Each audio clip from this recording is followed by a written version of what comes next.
পাগড়ি গ্রহণকারী হাফেজ সালাউদ্দিন, পিতা বিপ্লব হোসেন, গ্রাম বাড়িয়ারি। এ পর্যায়ে পাগড়ি প্রদান করছেন আমাদের আজকের দ্বিতীয় বক্তা হাফেজ রুহুল কুদ্দুস। আমি সালাউদ্দিনকে সামনে আসার জন্য অনুরোধ করছি। সভাপতি সাহেব,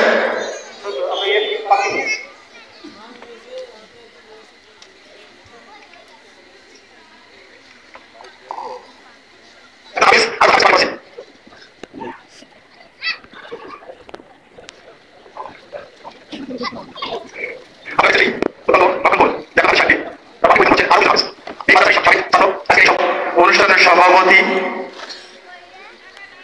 আলামিন এবং রুহুল কুদ্দুস। আমাদের আজকের এই হাফেজ সাহেবকে গ্রামের 5 জন যুবক সম্মানিত করতে যাচ্ছে।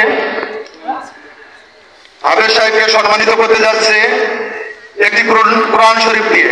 একটি কোরআন শরীফ দিয়ে আমাদের আজকের নব হাফেজকে সম্মানিত করতে যাচ্ছেন গ্রামের 5 জন যুবক। সবাই বলি মারহাবা।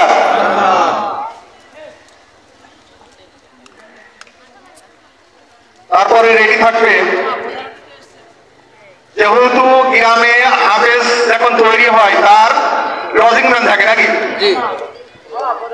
ও প্রধান বক্তার আগমন বাড়িয়ালি গ্রামবাসীর পক্ষ থেকে প্রধান বক্তার আগমন।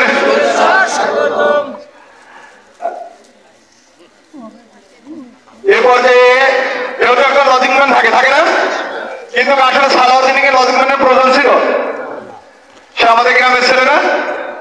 কিন্তু সেই 5 জন যুবক তার পিতাকেও সম্মানিত করতে চাচ্ছে। আমি বিপ্লবকে মঞ্চে আসার জন্য বিশেষভাবে অনুরোধ করছি।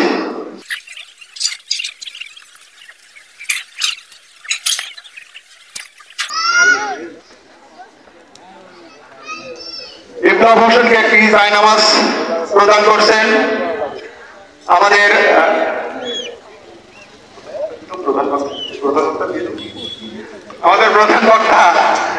প্রধান বক্তা ওই যে আমাদের যে পাগড়ি নিল তার পিতাকে, একটি জায়নামাজ আমাদের গ্রামের পক্ষ থেকে। আলহামদুলিল্লাহ। এ পর্যায়ে আরেকটি পুরস্কার আছে। পুরস্কৃত হচ্ছেন আমাদের বর্তমান মাদ্রাসার হাফেজ মোহাম্মদ রেজওয়ানকে একটি ইসলামিক বই ও একটি পেন প্রদান করছেন ওই 5 জনের সমন্বয়ে।